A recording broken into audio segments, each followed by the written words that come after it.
ছেলে স্কুলে যাওয়ার সময় আমাকে বলে গেছে, মা আমি জানি না যখন আমি স্কুলতে আসব আমি এসে যেন নতুন একটা রেসিপির বড়া আমি খেতে পাই। আমার মাথাতেই আসছে না আমি কি রেসিপি বানিয়ে আমার ছেলেটাকে খাওয়াবো। যেহেতু বলে গেছে বানাতে হবে। তারপরে ফ্রিজটা খুলে দেখি ঘরে আছে কাঁঠাল। তাই ভাবলাম আজকে কাঁঠালের পেস্ট করে বড়া বানানো যাক।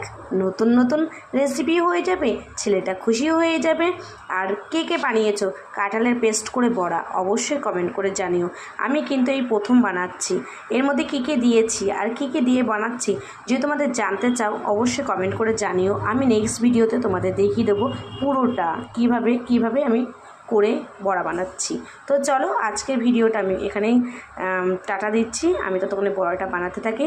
কাঁঠালের পেস্ট করে বড়া এই প্রথম, যেরকম তালের বড়া হয় সেরকম কিন্তু কাঁঠালেরও বড়া বানাচ্ছি, মানে কাঁঠাল পেস্ট করে। তো চলো ভিডিওটা একটুখানি দেখে নিও। তো চলো সবাই ভালো থেকো, সুস্থ থেকো, টাটা।